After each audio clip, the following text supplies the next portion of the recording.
Shalom saudara terkasih dalam Tuhan Yesus Kristus. Senang jumpa lagi dalam pembahasan seri ketiga surat Kolose yang bacaannya terangkat dari surat Kolose pasal 1 ayat 5 dan 6 yang berbunyi, oleh karena pengharapan yang disediakan bagi kamu di surga, tentang pengharapan itu telah lebih dahulu kamu dengar dalam firman kebenaran, yaitu Injil, yang sudah sampai kepada kamu. Injil itu berbuah dan berkembang di seluruh dunia. Demikian juga di antara kamu sejak waktu kamu mendengarnya dan mengenal kasih karunia Allah dengan sebenarnya. Mari kita berdoa. Bapa di dalam surga, dalam nama Tuhan Yesus, sebelum kami mendengarkan firman-Mu, tolong dan arahkan kami oleh Roh-Mu yang kudus, agar kami dapat memahami kebenaran firman-Mu, agar kami betul-betul mengenal kasih karunia-Mu, dan hidup berpegang teguh kepada berita Injil-Mu, di dalam nama Yesus. Amin. Judul renungan kita pada hari ini adalah pengharapan Injil. Injil yang memberikan pengharapan, Injil yang memberikan kepastian bagi kita, Injil Yesus Kristus. Memang pertanyaan bagi kita adalah pengharapan apa yang disediakan Allah bagi kita, dan bagaimana agar kita memperoleh pengharapan itu. Firman Tuhan ini mengatakan bahwa pengharapan itu disediakan bagi kita di dalam surga. Bagi orang yang percaya, kepada mereka diberikan pengharapan. Seluruh pengharapan disediakan Tuhan bagi orang percaya di dalam surga.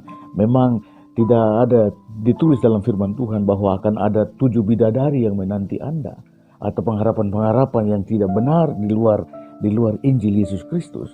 Tapi yang pasti adalah Anda akan bersama-sama dengan Yesus Kristus memerintah dari selama-lamanya sampai selama-lamanya.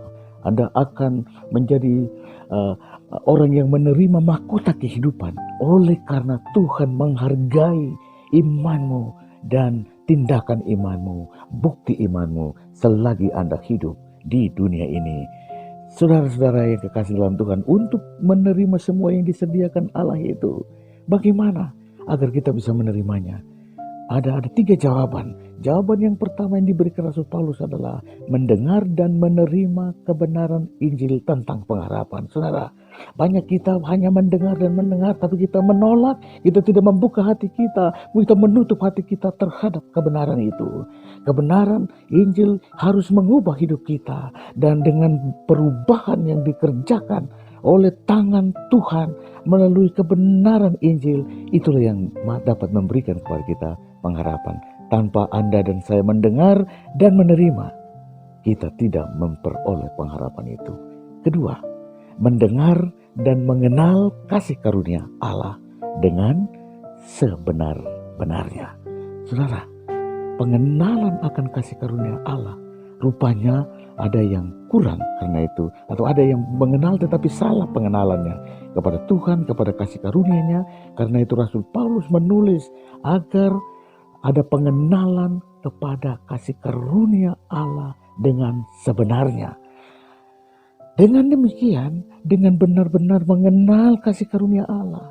Kalau mengenal itu berarti bukan sekedar mengetahui, tapi memiliki hubungan, tapi juga memiliki pengalaman-pengalaman indah bersama-sama dengan Tuhan di dalam kasih karunia Allah. Ada pengalaman kasih karunia, apa yang menjadi kesaksian hidup Anda. Adakah pengalaman kasih karunia Allah? Adakah hidupmu dijamah dan diubahkan dan dituntun di dalam kasih dan kuasa Allah? Dan itu menjadi bagian daripada pengenalan Anda kepada Allah, pengenalan Anda di dalam Yesus Kristus, pengenalan akan kasih karunia Allah. Kasih karunia Allah yang terbesar adalah ketika Anda buka hati, percaya kepada Yesus Kristus, menerima Dia sebagai Tuhan dan Juru Selamatmu. Itu menjadi awal, saudaraku, itu menjadi awal dari perjalanan imanmu bersama-sama dengan Dia untuk mengalami satu kasih karunia kepada kasih karunia Allah yang berikut.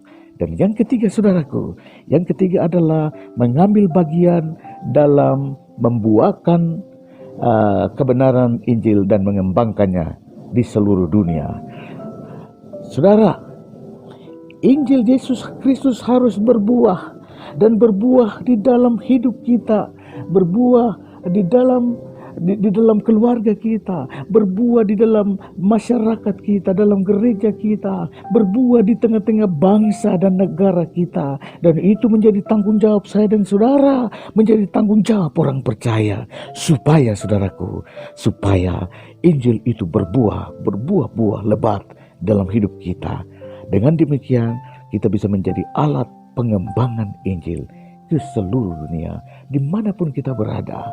Tuhan rindu supaya kita menjadi mitranya di dalam membuahkan Injil di dalam hidup kita, di dalam komunitas kita, di dalam jemaat kita, dan itu akan menolong proses pekabaran Injil, pengembangan Injil di kota-kota, di desa-desa, di daerah-daerah yang jauh, di pulau-pulau yang terpencil, seperti kata firman Tuhan.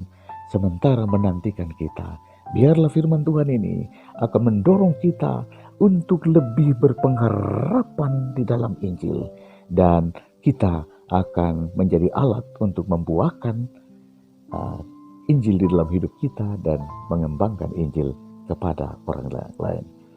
Haleluya, amin.